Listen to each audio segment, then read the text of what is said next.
Il est établi selon la tradition républicaine et aussi en vertu d'une pratique constante de la transition, conformément à l'article 57 de sa charte, que la nomination d'un nouveau Premier ministre et d'un nouveau gouvernement par le chef de l'État soit assortie de la présentation d'un discours de politique générale. Je souhaite vous remercier pour l'opportunité qui m'est accordée de prendre la parole devant cette auguste assemblée afin de délivrer la déclaration de politique générale du gouvernement. Je mesure ce grand honneur par l'immense responsabilité qui m'incombe en qualité de Premier ministre chef de gouvernement, en raison de la confiance que son Excellence, Monsieur le Président de la République, chef de l'État, le général de corps d'armée Mamadi Doumbouya, a placé en moi ainsi que les solutions attendues par votre institution aux défis nationaux. C'est donc avec un profond respect et une immense gratitude que je m'adresse à travers vous au peuple de Guinée. En cette période cruciale de la marche de notre transition, je m'engage pleinement avec l'ensemble des membres du gouvernement à accomplir cette mission conformément à la vision du CNRD. Avant de poursuivre, Monsieur le Président, permettez-moi tout d'abord d'exprimer ma reconnaissance envers le Tout-Puissant Allah pour toutes ses grâces.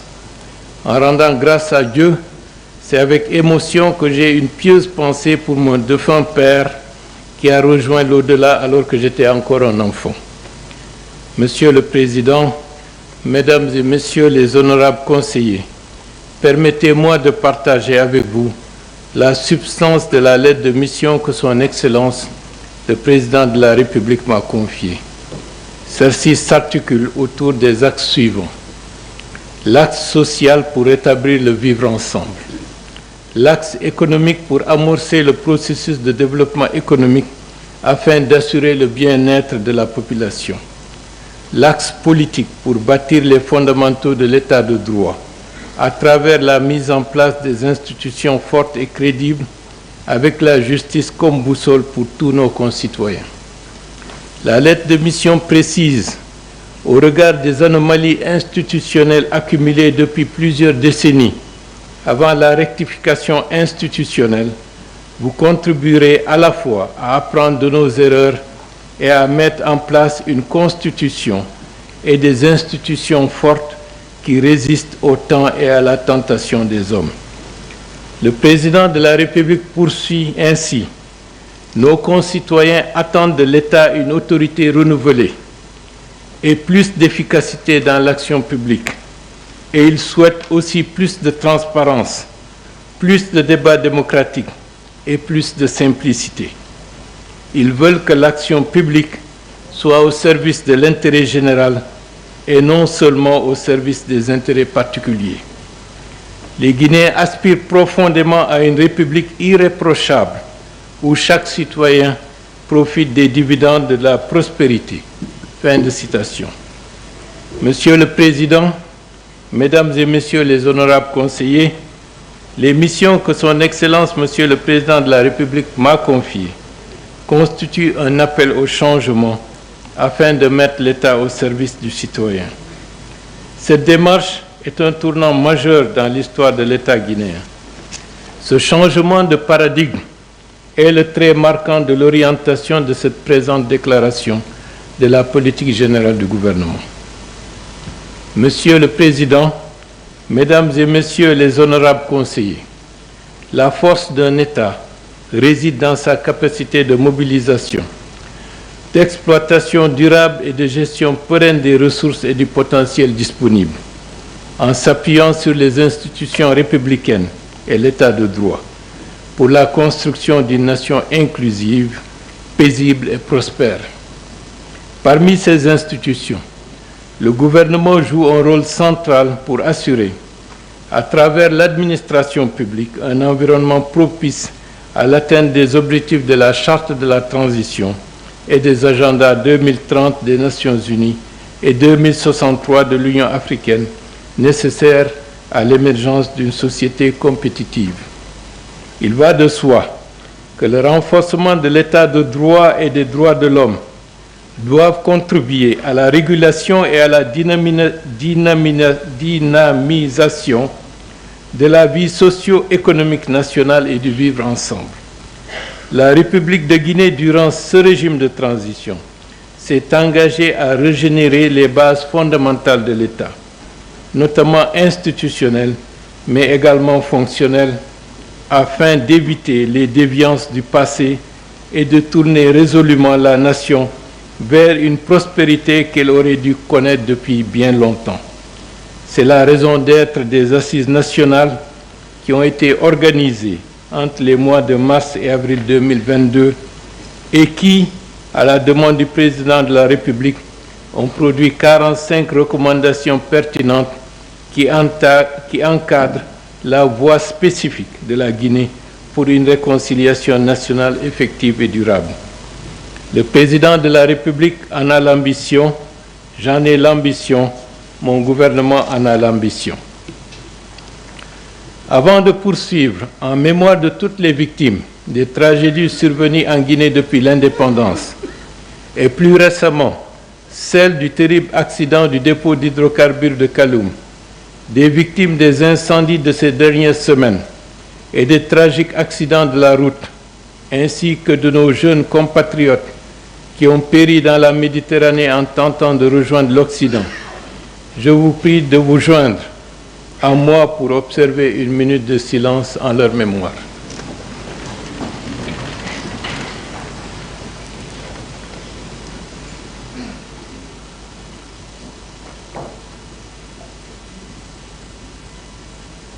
Merci.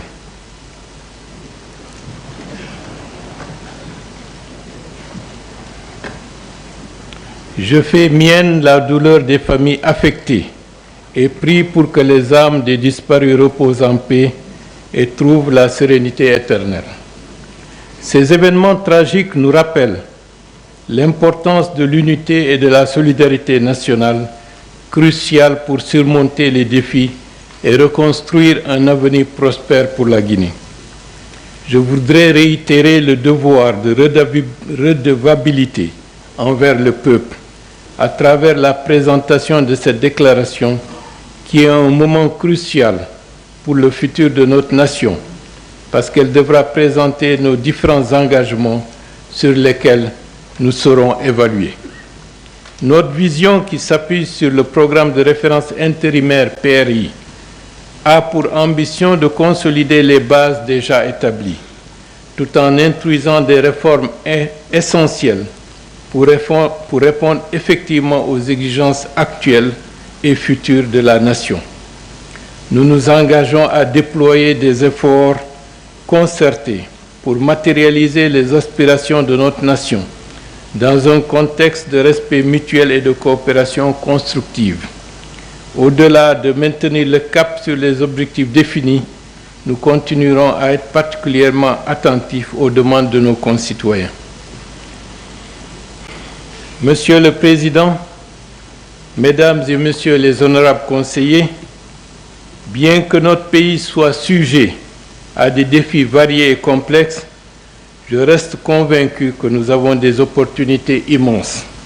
Chaque pas que nous faisons reflète la résilience et l'ambition de notre peuple. Je sais que la situation actuelle est connue de tous, car la vivons et la pratiquons au quotidien. C'est le lieu de rappeler les nombreux défis et obstacles auxquels notre peuple est confronté. Nos campagnes se vident progressivement de toutes ces forces vives qui jadis animaient nos villages et établissaient le lien avec les villes en assurant non seulement les productions agricoles et l'élevage qui contribuaient à la prospérité de nos villes, mais aussi et surtout la transmission de nos valeurs communautaires, fondement du vivre ensemble, de la paix et du respect mutuel, avec le brassage qui s'observait dans toutes nos cités. Depuis quelques années, force est de reconnaître, impuissants, que nos jeunes sont dans nos villes, désorientés, désœuvrés, en proie à plusieurs tentations, cherchant désespérément l'exil préférant le voyage suicide en mer ou dans la jungle à la recherche de l'Eldorado qui n'est que mythique. Cette situation vide notre pays de sa jeunesse active et potentiellement productive en la condamnant à l'errance.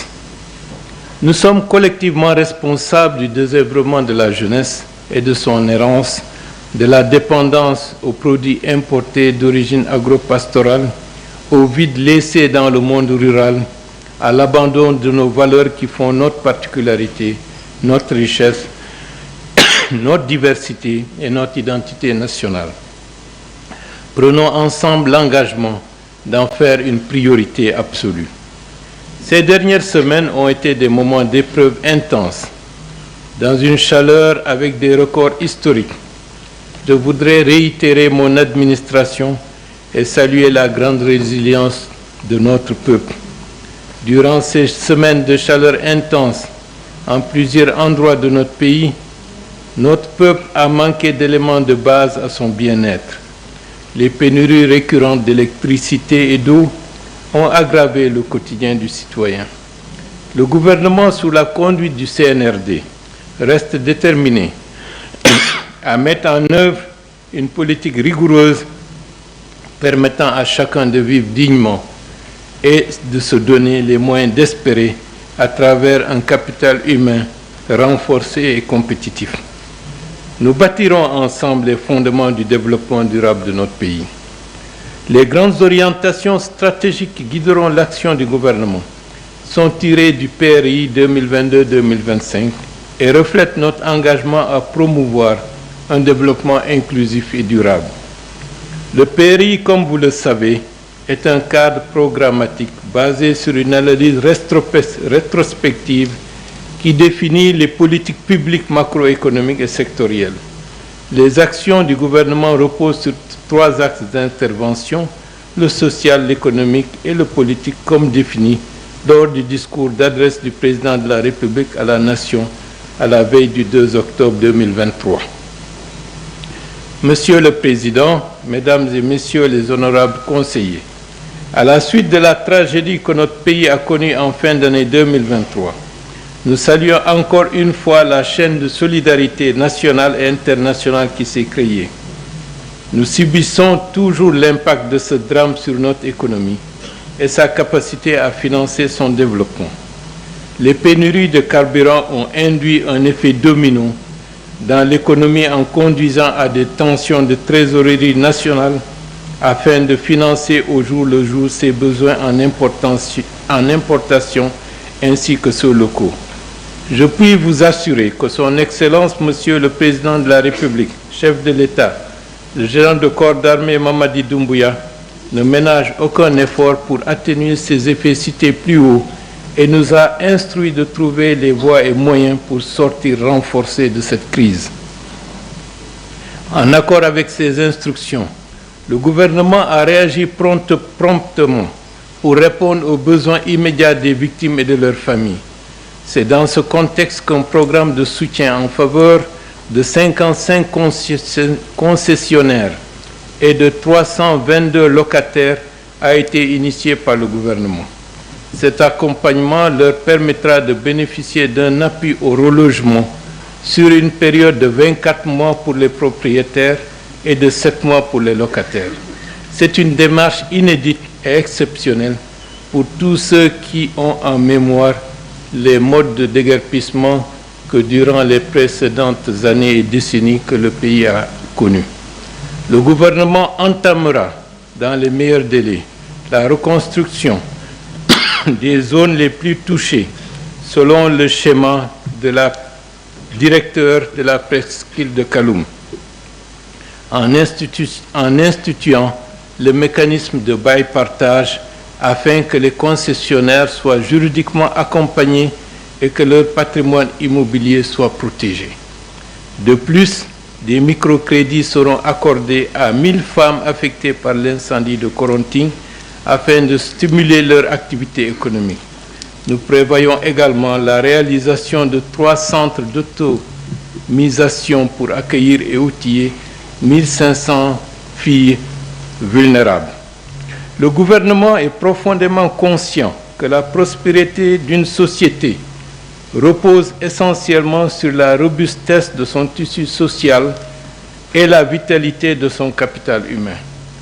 En réponse aux défis sociaux si pressants, nous avons adopté une stratégie intégrée qui vise à consolider les fondations de notre société. Celle-ci implique principalement des investissements significatifs dans des domaines sociaux clés. Cela nous amène à concentrer nos efforts sur l'amélioration et l'expansion de notre système éducatif pour répondre aux besoins présents et futurs de notre nation. En effet, l'état actuel de notre système éducatif nécessite une transformation profonde pour répondre aux besoins du développement national. En particulier, les zones rurales souffrent d'un manque criard de ressources et d'infrastructures éducatives adéquates.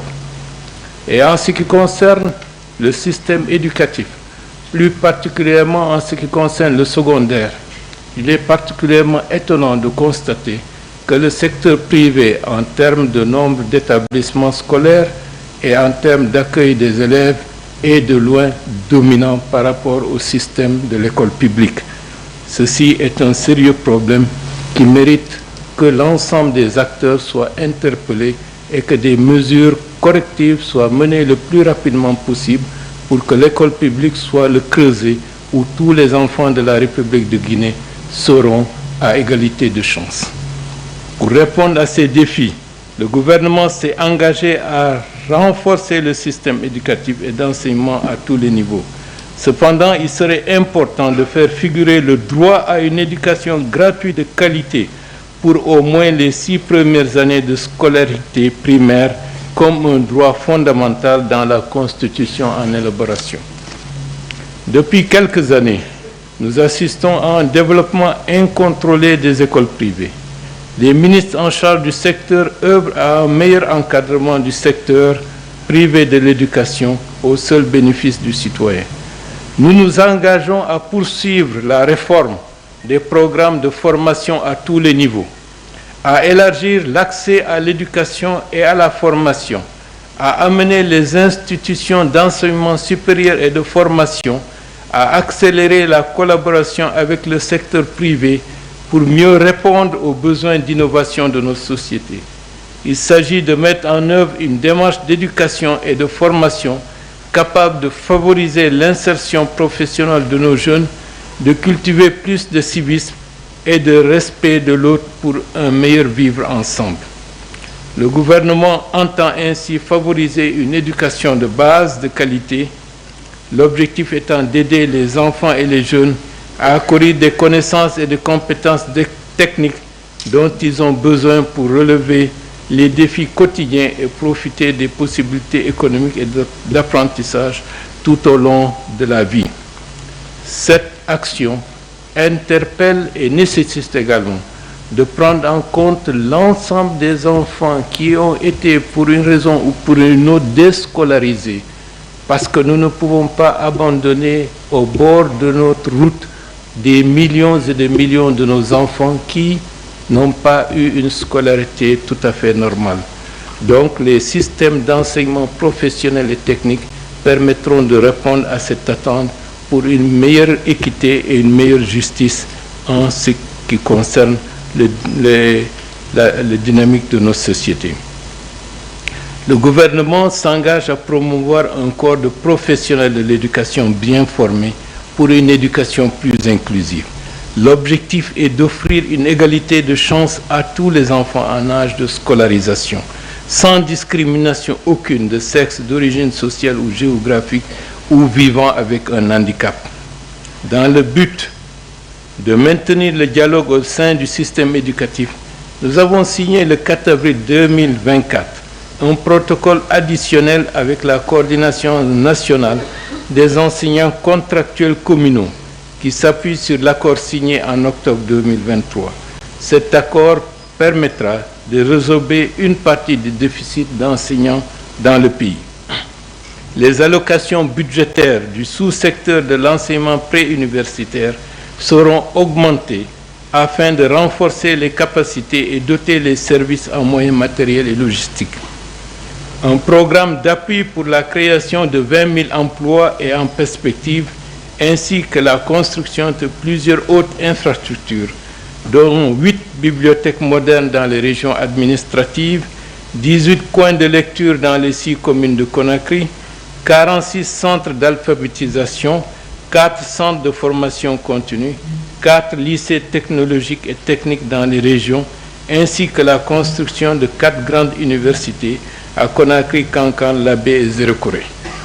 Parallèlement à nos efforts visant à améliorer le système éducatif, nous avons mis en place des initiatives pour favoriser l'entrepreneuriat et améliorer l'employabilité, notamment chez les jeunes et les femmes. Dans ce cadre, il est prévu la création d'une banque d'investissement pour l'entrepreneuriat des jeunes et j'espère que cette banque pourra être opérationnelle dans les plus brefs délais. Le gouvernement a planifié le recrutement de 20 000 fonctionnaires et la création d'opportunités d'emploi aidées pour 20 000 jeunes dans le secteur privé, constituant un total de 40 000 nouveaux emplois. L'organisation du concours pour le recrutement de fonctionnaires s'inscrit dans ce cadre et je rappelle que les premiers tests ont débuté hier sur l'ensemble du territoire national. Ce plan ambitieux est accompagné de mesures de soutien telles que des formations en gestion d'entreprise et l'accès à divers dispositifs de financement. Une nouvelle politique nationale de sécurité et de santé au travail a été élaborée et le processus de révision du Code du travail a été lancé. Le renforcement des contrôles dans les entreprises par l'Inspection générale du travail et le dialogue avec les partenaires sociaux continueront à être intensifiés. L'accord pour l'augmentation de la valeur monétaire du point d'indice à hauteur de 35% a été signé avec une mise en œuvre partielle de 20% depuis janvier 2024. Les primes de transport des agents de l'État ont été revalorisées de 44%. La mise en œuvre du projet FUGAS, c'est-à-dire Fichier unique de gestion administrative et de solde, permettra d'assainir le fichier de la fonction publique et permettra de tourner la page à des mouvements erratiques du nombre de fonctionnaires que le budget national est obligé d'une manière ou d'une autre d'entretenir. Monsieur le Président, Mesdames et Messieurs les honorables conseillers, en matière de couverture sociale et sanitaire, la prise en charge effective des agents de l'État sera étendue au secteur informel et aux professions libérales à hauteur de 80%. La nouvelle politique de sécurité et de santé au travail sera adoptée et le programme Pays du travail décent, PPTD, sera révisé pour mieux répondre aux besoins actuels. Cet engagement renforce notre capacité à améliorer les services de santé, surtout dans les zones les moins desservies.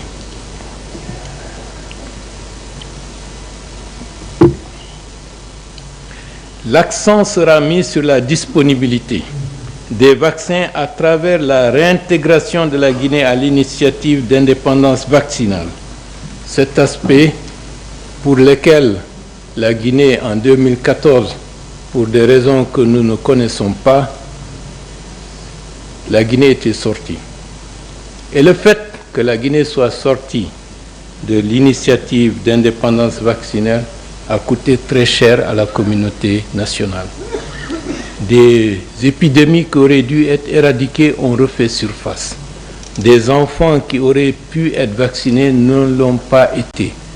Et le stock d'enfants qui n'ont pas eu une seule dose de vaccin depuis leur naissance est aujourd'hui de l'ordre de 1 500 000 enfants.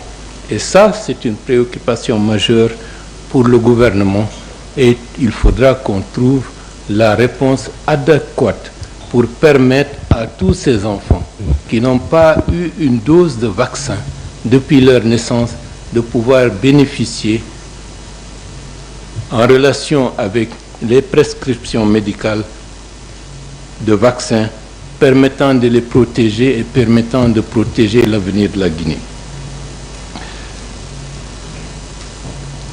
Nous allons mettre en place et encourager la construction des unités régionales d'hémodialyse et des 4 CHU régionaux, essentiellement pour répondre aux besoins croissants en soins spécialisés.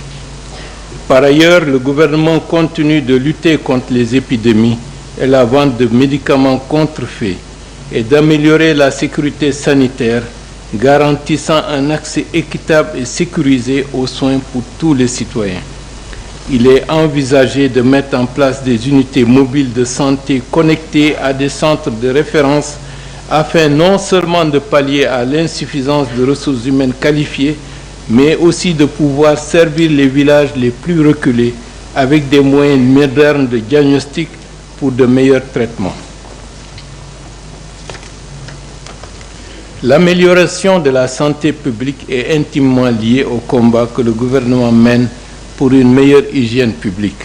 En effet, avec la saison des pluies, la question de la salubrité devient une préoccupation majeure. C'est pourquoi le gouvernement ambitionne d'instaurer des solutions durables qui englobent tous les acteurs locaux, y compris les délégations spéciales et les PME. Le renforcement de ce système vise non seulement à surmonter les défis immédiats des pluies saisonnières, mais également à garantir la pérennité de notre environnement urbain pour les générations futures. Le gouvernement, par l'intermédiaire de l'Agence nationale de l'assainissement et de la salubrité publique, a redynamisé le comité interministériel de professionnalisation de la gestion des déchets solides. La construction du centre d'enfouissement technique des déchets à Kouria et la réalisation de 26 forages équipés de pompes à motricité humaine ont été lancés. Nous ambitionnons de lancer très prochainement la construction d'usines de traitement des déchets ménagers afin de les transformer en énergie et en engrais organiques, et cela nous permettra, dans le temps, de débarrasser le cœur de Conakry de la montagne des déchets de Concasseur.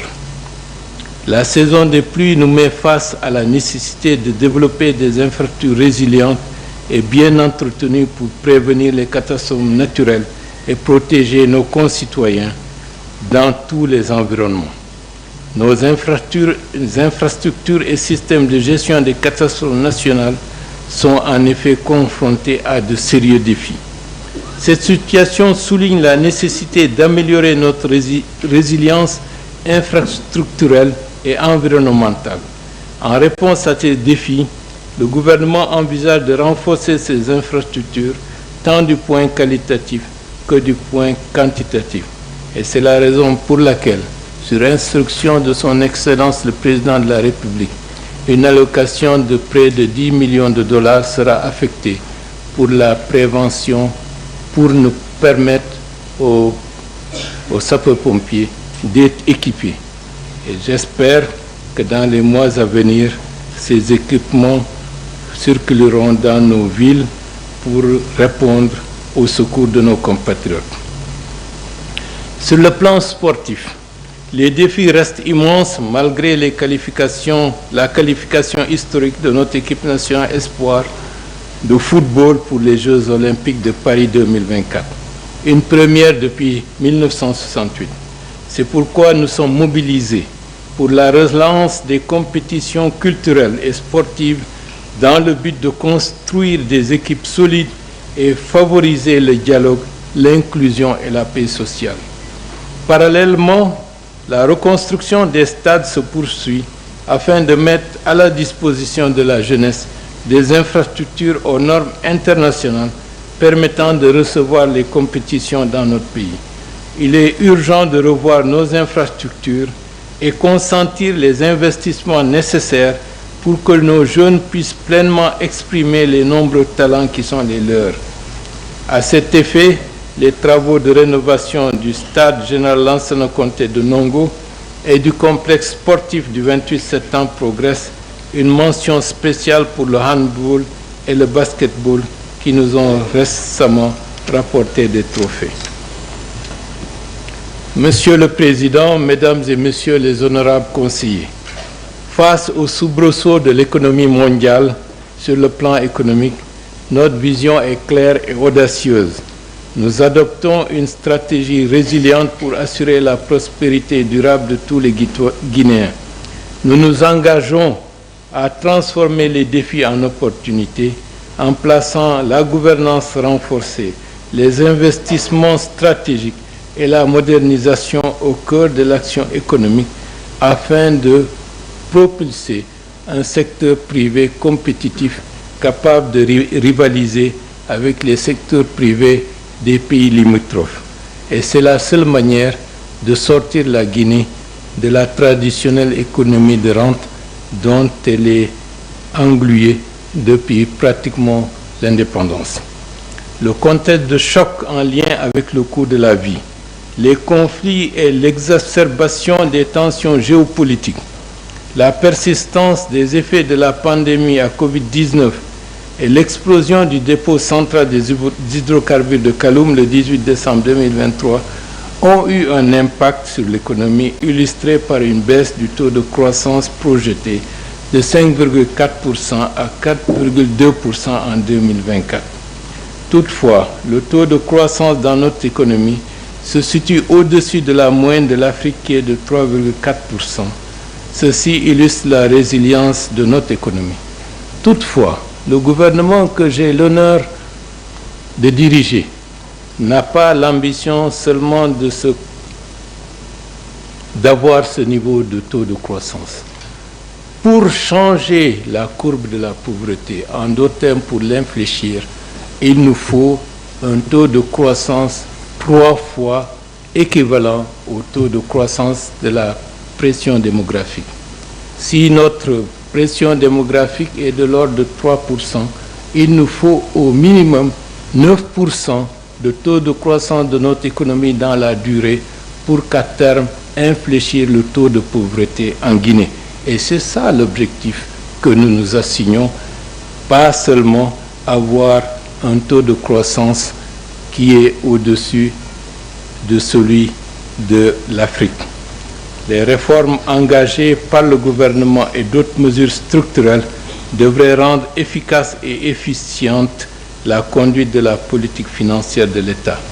Notre approche est de construire une économie qui ne se contente pas de survivre au choc, mais qui prospère grâce à une gouvernance solide, une infrastructure robuste et une intégrité sans faille.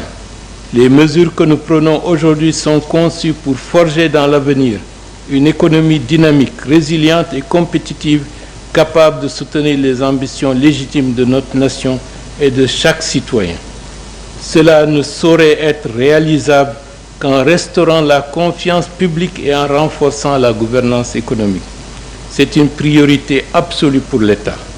Dans ce contexte, la Cour de répression des infractions économiques et financières, CRIEF, joue un rôle central. Elle doit poursuivre ses efforts pour traquer et sanctionner la corruption ainsi que les délits économiques et financiers dans une logique où le droit prévaudra sur toute autre considération. Les mécanismes d'évaluation seront renforcés dans l'optique d'améliorer la gouvernance. Le cabinet de la primature supervise ce processus en vue d'identifier les goulots d'étranglement et il propose des actions correctives rapides et efficaces. Cette stratégie proactive favorisera l'efficience de notre gestion des ressources publiques. Elle stimulera également un environnement propice à une croissance économique durable, inclusive, faisant de la Guinée un modèle de transparence et de bonne gouvernance. Permettez-moi de m'arrêter un instant sur cet aspect. Nous avons brillé pendant des décennies et des décennies avec un faible taux de capacité d'absorption de notre économie.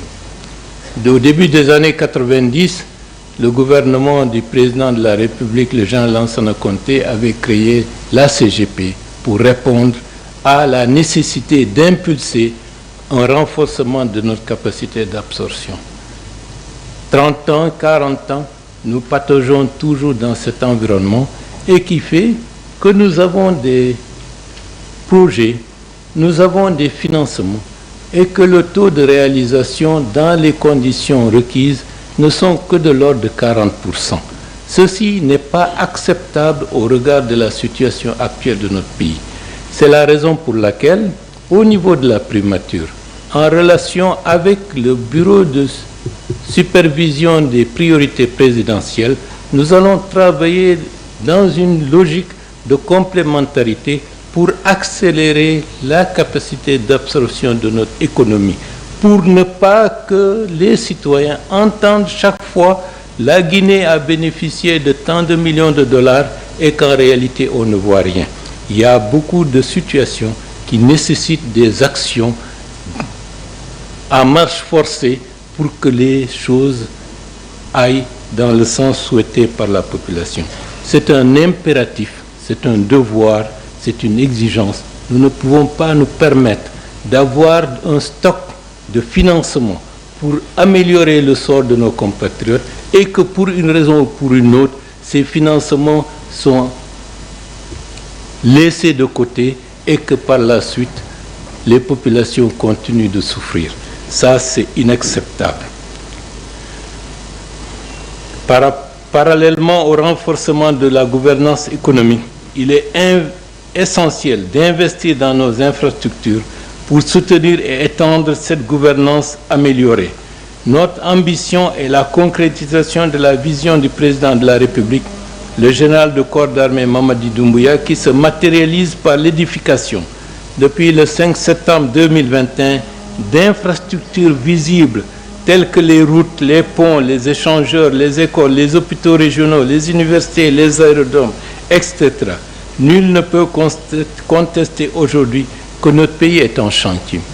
Et c'est l'une des raisons pour lesquelles les Guinéens aujourd'hui se disent « Ah, on peut », alors que par le passé, ils se posaient la question « Quelle est la fatalité qui est tombée sur nous pour que nous soyons dans l'incapacité de mener des actions qui peuvent améliorer leur sort et améliorer le cadre de vie ».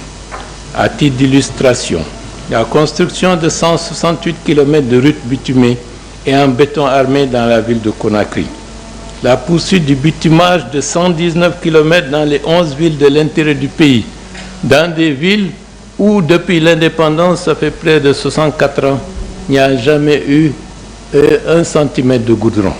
Ceux qui sont allés à Mali ou à Koubia ou dans d'autres préfectures du pays le constatent. C'est une révolution pour les citoyens qui se disent « Ah, nous aussi, nous appartenons à la République de Guinée.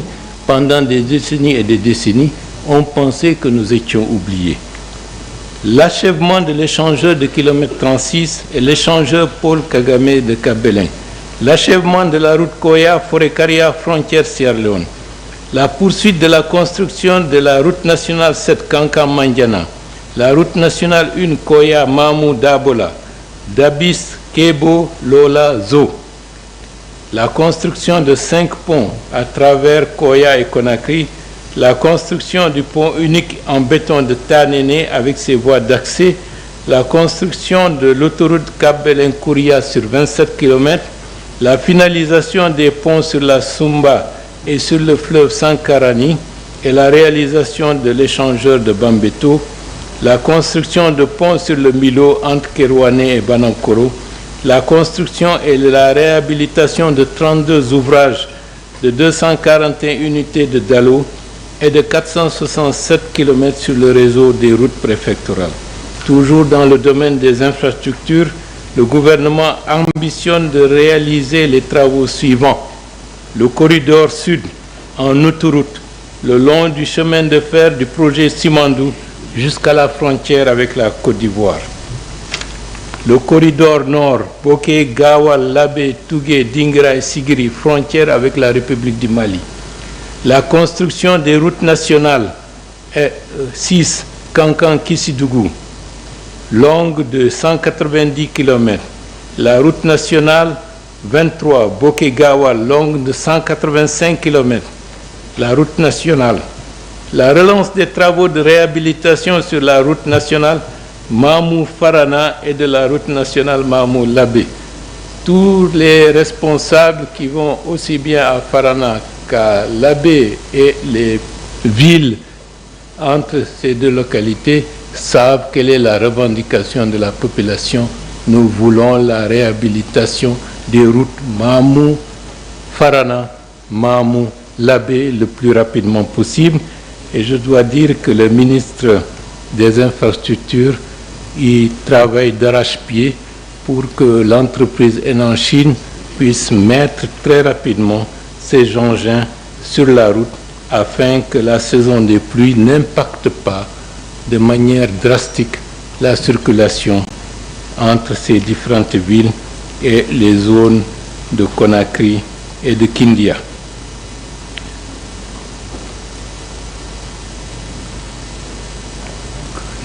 Il est bien entendu toujours dans ce processus la construction de la route d'intégration sous-régionale Kankan-Kirwane-Beila-Sinko, frontière avec la Côte d'Ivoire. La construction de la première raffinerie d'or à Bessia, actuellement à 40% de réalisation.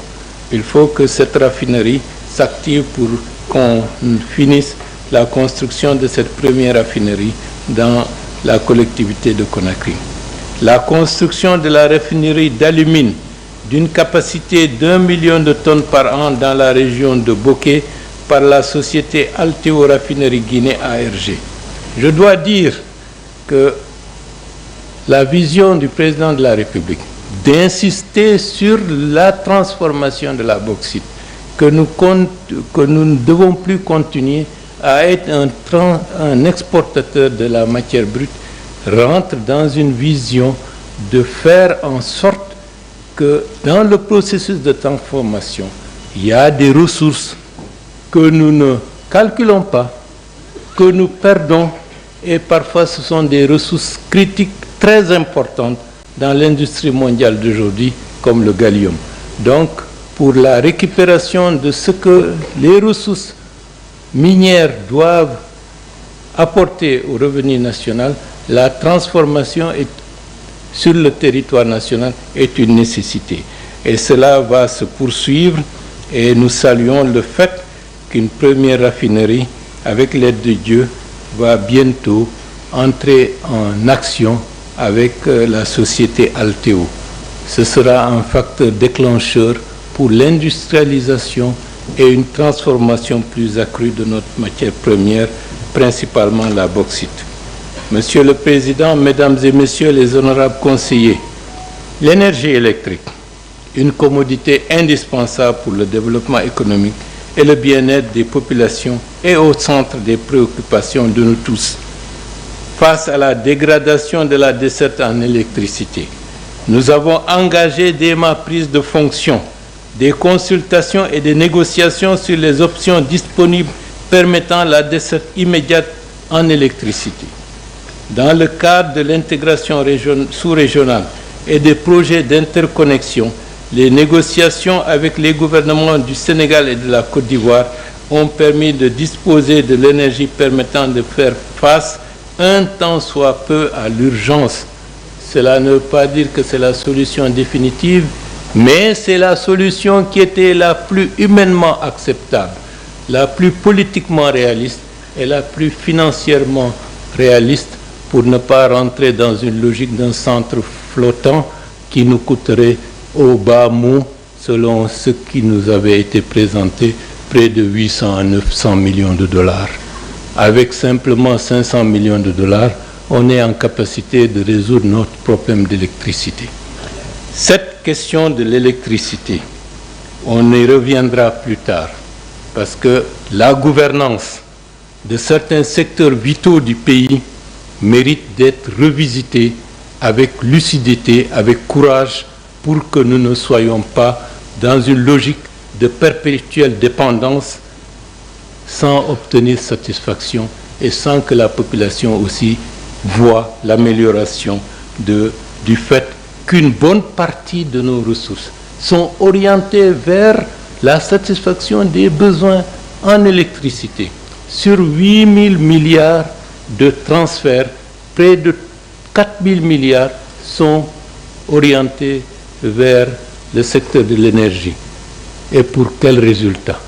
Nous reviendrons plus tard dans d'autres contextes sur la question de l'électricité, sur le mode de financement, sur ce qui a été réalisé pour que tout le monde soit au courant de ce qui a prévalu et de notre ambition à changer la donne dans ce secteur. Parallèlement, nous avons engagé des discussions avec d'autres partenaires pour le développement en Guinée de 500 MW d'énergie solaire. Et ceci est un engagement du gouvernement. Nous ne pouvons pas accepter que l'année prochaine, pour le mois de mars ou avril, que nous soyons dans une situation que nous avons connue récemment. Et 500 MW sera le minimum en énergie solaire.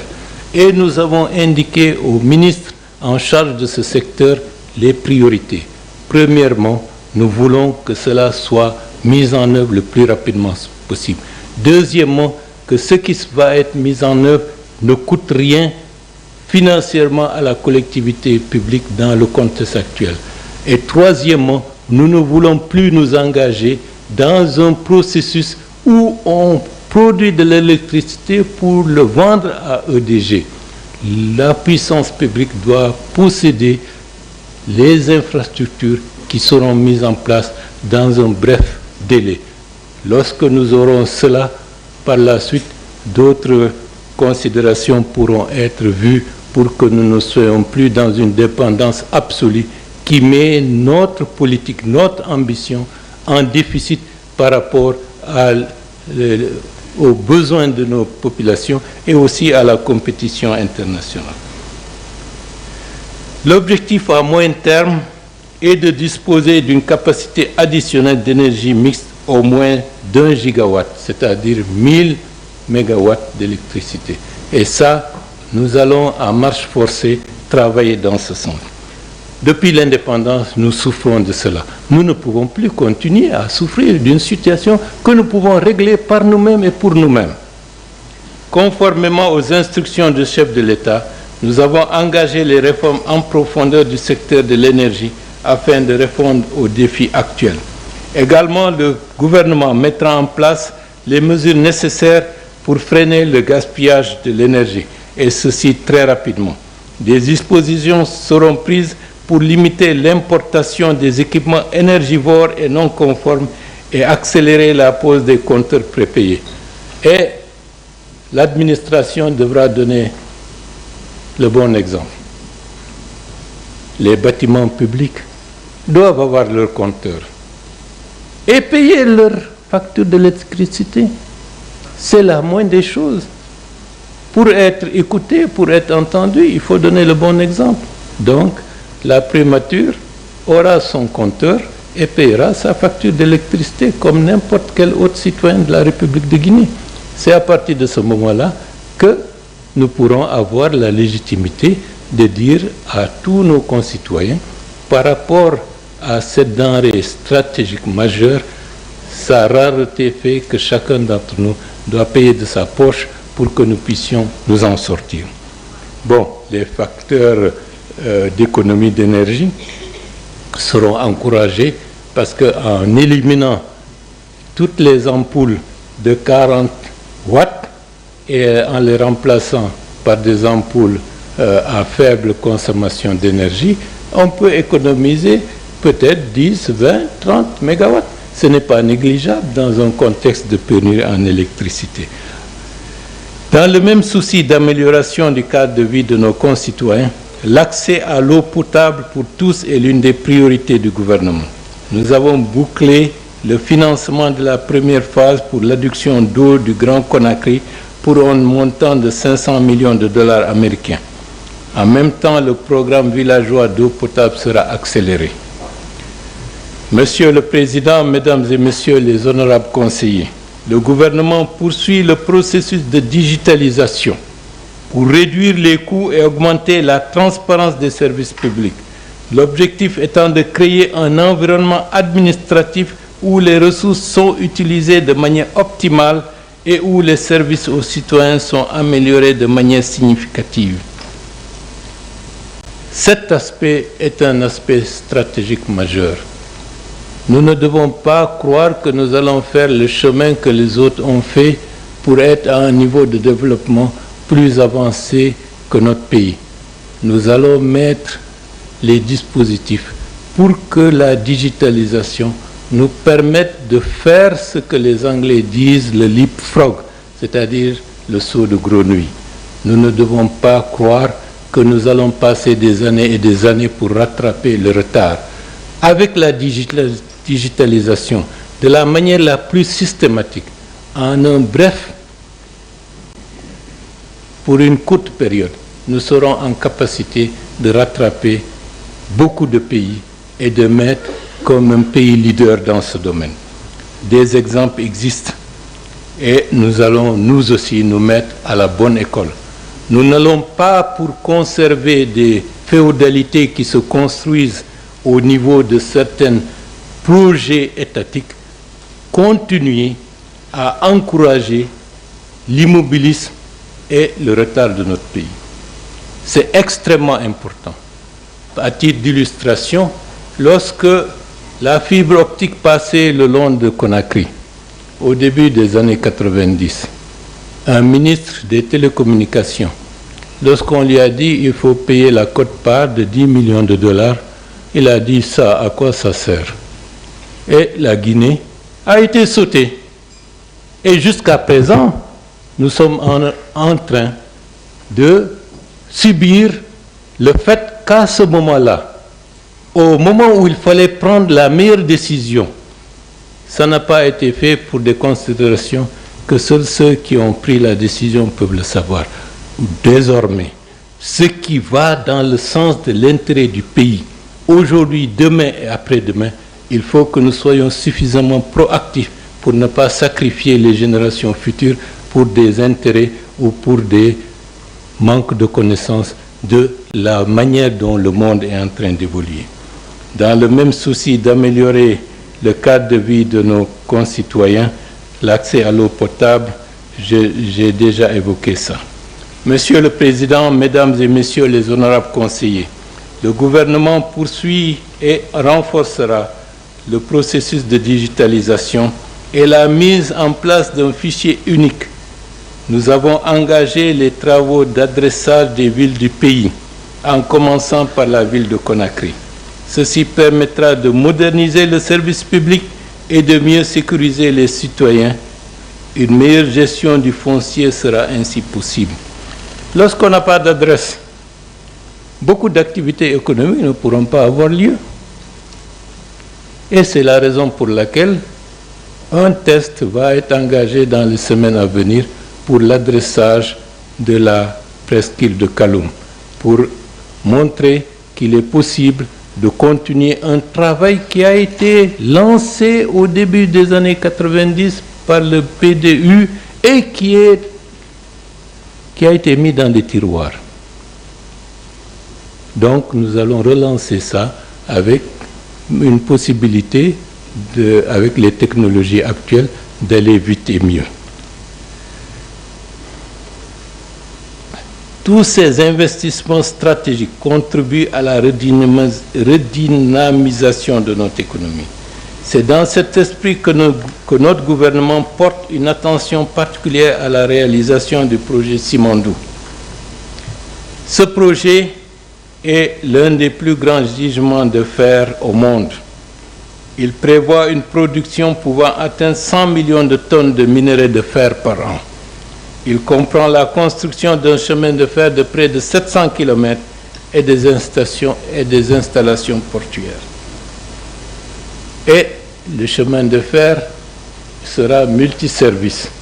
Donc imaginez un chemin de fer de l'Atlantique du côté de Forêt-Caria jusqu'aux confins de Beila, avec une possibilité, avec les moyens qui seront mis en œuvre, d'avoir, disons, des embranchements qui permettront d'irriguer la Guinée en voie de chemin de fer. Et comme le disait le président ougandais lors du sommet de l'IDA à Nairobi, le développement sans le chemin de fer est illusoire. C'est le chemin de fer qui est la voie tracée pour un réel développement économique dans un pays. Le coût de construction de l'infrastructure de Simandou est estimé à peu près à 20 milliards de dollars américains, avec une augmentation considérable de notre PIB, de 11 000 emplois créés à date. Le projet pourra générer jusqu'à 120 000 emplois. Il offrira également des opportunités de marché aux entreprises locales, car le gouvernement attache du prix au respect de la loi portant contenu local dans le cadre de la mise en œuvre des projets, en particulier pour un projet d'une telle envergure. La question de Simandou et des perspectives que cela offre devrait être mieux perçue par tous les acteurs, aussi bien politiques, sociaux qu'économiques. C'est une transformation de la Guinée qui est en train d'être mise en œuvre. C'est la possibilité d'avoir un secteur privé plus diversifié. C'est une autre possibilité également d'avoir un corridor où des villes nouvelles vont se créer, où l'agriculture pourrait se développer, où les jeunes pourront trouver de l'emploi. Mais pour cela, il y a des préalables pour que nous puissions jouir de la manière la plus sereine et durable d'environ 1,5 à 2 milliards de dollars de revenus pour l'État uniquement tirés du Simandou. Et sur cet aspect, je reviendrai tout à l'heure là-dessus.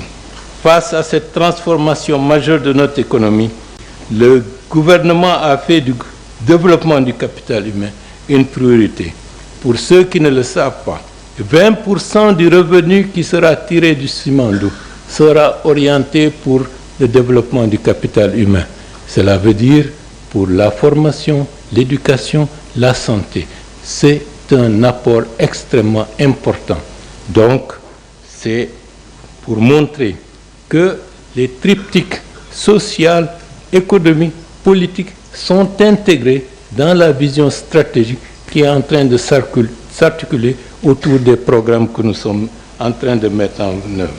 Cela implique de renforcer le programme de formation technique et professionnelle, d'aligner nos curriculums éducatifs sur les besoins du marché du travail futur et de développer des partenariats stratégiques avec des institutions académiques et des entreprises privées pour intégration efficace de nos jeunes dans ce secteur clé.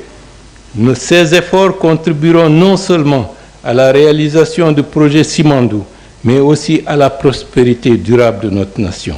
Cette valeur ajoutée sera aussi un atout non négligeable pour la modernisation de l'agriculture et de l'élevage à travers les aménagements hydro-agricoles, la poursuite de la mécanisation agricole, le développement des infrastructures rurales et l'amélioration des races animales. Au lendemain du 5 septembre 2021, Son Excellence, Monsieur le Président de la République, le général de corps d'armée Mamadi Doumbouya, a affiché sans réserve son soutien à l'agriculture et à l'élevage. Ce soutien s'est matérialisé par un taux d'accroissement du budget du ministère en charge de ce secteur de 520% en 2003, soit plus de 1900 milliards comparativement à 2001. Monsieur le Président, Mesdames et Messieurs les honorables conseillers, la Guinée dispose d'importantes potentialités agricoles non encore valorisées. Elle dispose de 6,2 millions d'hectares de terres arables, dont un quart sont annuellement exploités. 364 000 hectares de terres irrigables, dont au moins de 10% aménagés. Nous allons tirer profit de ces atouts en mettant sur pied une politique agro-industrielle qui allie compétitivité et pragmatisme afin de sortir de la dépendance alimentaire à l'égard de l'extérieur. Importer des denrées alimentaires de première nécessité comme le riz, la farine, les oignons, la pomme de terre, etc. dans un environnement climatique et pédologique exceptionnellement favorable, nous devons mettre tous nos atouts dans la balance pour que nous puissions consommer ce que nous produisons ici sur place. Le gouvernement ambitionne de se conformer à la vision d'une Guinée qui consomme ce qu'elle produit. Cela sous-entend accroître les rendements via l'utilisation des nouvelles technologies dans le domaine agricole.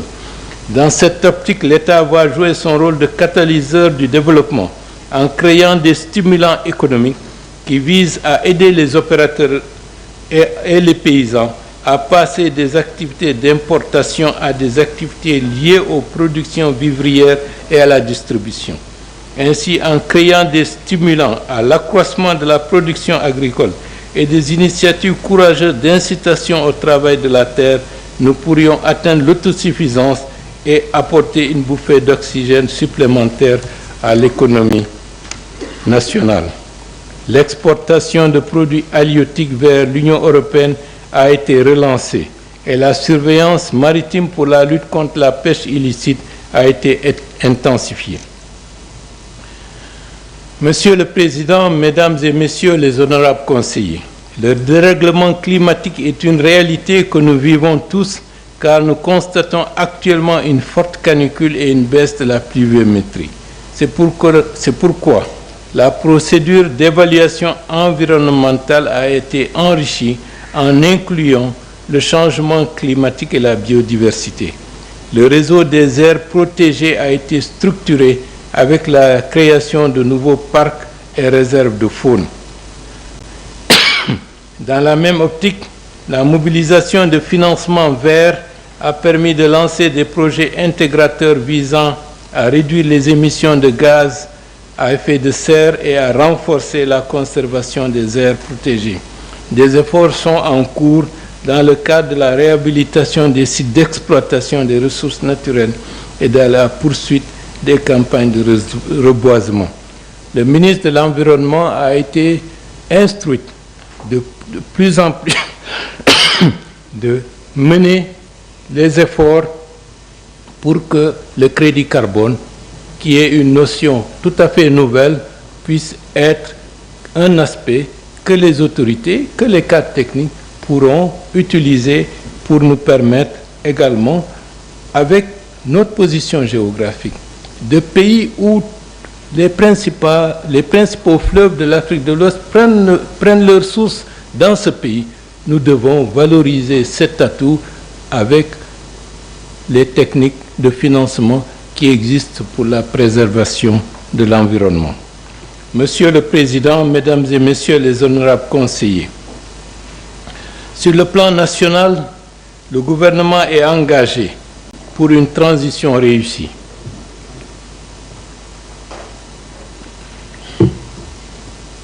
Il est donc primordial de rappeler les orientations politiques qui guident notre action. Ces orientations sont structurées autour d'un chronogramme dynamique défini en collaboration avec la CEDEAO. Nous avons rencontré des défis considérables, tant internes qu'externes, qui ont exigé de nous adaptation et résilience. Malgré ces obstacles, nous avons réussi à finaliser la mise en place de délégations spéciales à travers tout le pays, ce qui marque une étape cruciale dans notre processus de stabilisation et de préparation au retour à l'ordre constitutionnel. En reconnaissant les retards et les difficultés rencontrées dans la mise en œuvre du chronogramme actuel de la transition, le gouvernement poursuit des discussions transparentes et inclusives avec tous les partenaires concernés. L'objectif est de mettre à jour ce programme de manière juste et équilibrée en veillant à associer toutes les parties prenantes dans ce processus vital. Les ajustements nécessaires seront faits de manière à refléter les réalités actuelles et à répondre efficacement aux besoins de notre nation en transition. Aujourd'hui, alors que nous sommes à la croisée des chemins de notre histoire, le gouvernement est déterminé à façonner un avenir prometteur pour toutes les Guinéennes et tous les Guinéens. L'engagement ferme du président de la République envers la refondation de notre nation nous guide vers des réformes structurelles ambitieuses et nécessaires. La cartographie censitaire du RGPH4 a démarré. Au cœur de cette transformation se trouve le Programme national de recensement administratif à vocation d'état civil, PNRAVEC. Ce programme est bien plus qu'une simple mesure administrative. Il est une initiative cruciale pour garantir à chaque citoyen une identité légale facilitant ainsi l'accès aux droits civiques et aux services essentiels. La construction de centres intégrés d'état civil sur toute l'étendue du territoire national et la mise en place de capacités administratives dans les nouvelles communes sont prioritaires. La coordination du PN-RAVEC est mise en place depuis le 22 avril 2024, ce qui constitue une avancée majeure dans l'opérationnalisation de ce programme. Dans cette dynamique de refondation, nous progressons vers une étape significative de notre processus démocratique avec l'organisation du scrutin référendaire sur la nouvelle constitution prévue pour la fin de l'année. Cette démarche souhaitée ardemment par le CNRD est fondamentale pour rétablir un cadre légal qui reflète nos aspirations nationales tout en renforçant notre démocratie. La nouvelle constitution sera le socle sur lequel toutes les futures législations et réformes seront bâties, assurant ainsi que notre trajectoire vers le renouveau soit en harmonie avec les principes de justice et d'égalité. Parallèlement, le chronogramme de la transition comprend des initiatives clés telles que le recensement général de la population et de l'habitat, l'établissement d'un fichier électoral fiable et des élections locales, communales, législatives, ainsi que la présidentielle, chacune constituant un jalon vers le renforcement de notre gouvernance et la consolidation de notre infrastructure démocratique. Ces étapes interconnectées visent à favoriser une gouvernance locale réactive, à renouveler notre Assemblée nationale et à élire un président dans des conditions véritablement démocratiques. Notre engagement envers ce processus est inébranlable et je vous invite tous à vous joindre à nous dans cette entreprise ambitieuse pour qu'ensemble nous puissions réaliser la vision d'une Guinée inclusive, unie et prospère. Sur le plan international, il est important de noter la redynamisation de notre diplomatie avec la signature de plusieurs accords de coopération, la création prochaine de l'Institut international de coopération sud-sud et triangulaire à Conakry, appuyé par le groupe des 77 plus la Chine, s'inscrit dans cette optique de repositionnement de notre pays. Dans la même lancée, il faut louer les efforts fournis dans le cadre de la protection de nos compatriotes vivant à l'étranger, mais aussi la gestion de l'épineuse question du rapatriement de certains Guinéens établis à l'étranger. À cet effet, je dois vous dire que nous avons près de 1500 de nos compatriotes qui sont en attente d'être rapatriés d'Égypte. Nous avons près de 1200, si ma mémoire est bonne, du côté de l'Algérie. Nous avons au minimum 3000 au Niger. Et comme vous savez, le Niger, c'est le socle qui est rempli au fur et à mesure des expulsions des autres pays du Maghreb. Donc le stock du Niger est appelé à être, comme le principe de vase communicant, toujours à un niveau relativement élevé. Nous avons, d'après certaines sources, près de 15 000 à 20 000 de nos compatriotes, notamment des jeunes, qui sont dans des camps en Italie. Sans compter ceux qui sont du côté de l'Amérique centrale et du côté des États-Unis. Cela veut dire que la question de la migration clandestine est une question cruciale. Et le gouvernement a l'intention, dans les prochains jours, de réunir les principaux acteurs intervenant dans ce domaine pour définir une politique. Parce que nous ne pouvons pas nous contenter de recevoir simplement ces jeunes compatriotes qui se retrouvent déstructurés, qui ont besoin de se reconstruire sans qu'on ne puisse les insérer dans des programmes solides de reconstruction intérieure et aussi d'insertion sociale et professionnelle. Nous travaillerons sur ce chantier et nous ferons appel aux partenaires intéressés pour accompagner la Guinée sur ce travail qui est extrêmement important, qui donnera une perspective nouvelle à nos jeunes qui estiment qu'à un moment donné, il n'y avait plus d'espoir dans le propre pays.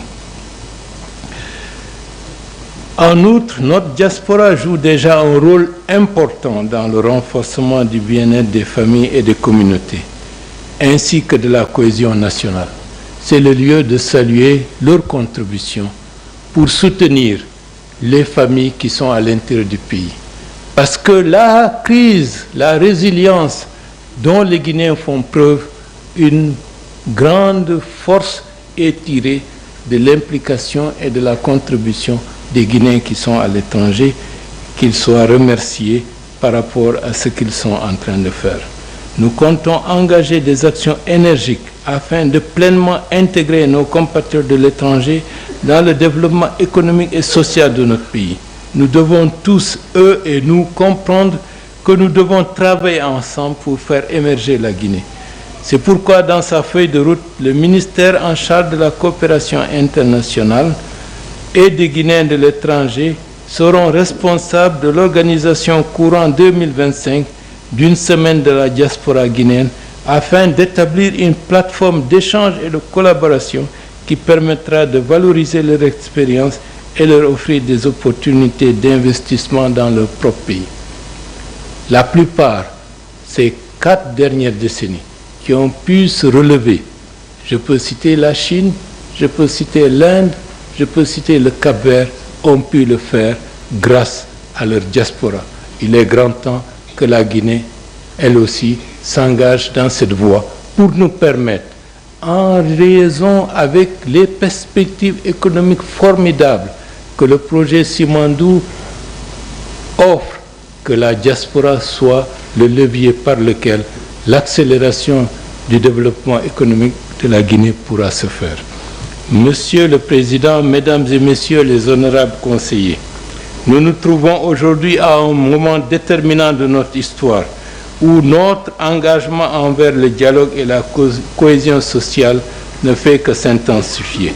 Nous comprenons que maintenir un dialogue politique et social ouvert avec tous les acteurs impliqués est fondamental pour garantir la transparence et l'équité. Ce dialogue inclusif est non seulement essentiel, mais il est aussi la clé pour assurer une transition pacifique et consensuelle, critère indispensable pour la stabilité de notre pays. La décennie de gouvernance qui a fragilisé notre État pose des défis significatifs. Nos efforts se concentrent sur la restauration complète de l'état de droit, le respect des droits humains, le renforcement de la sécurité des citoyens et de leurs biens, ainsi que sur l'amélioration significative des services publics à tous les niveaux de l'administration. Ces mesures sont essentielles pour promouvoir la bonne gouvernance qui répond aux aspirations de notre peuple et pour instaurer une confiance renouvelée dans nos institutions publiques. Dans le prolongement de cet effort, notre engagement pour la refondation des institutions républicaines reste ferme.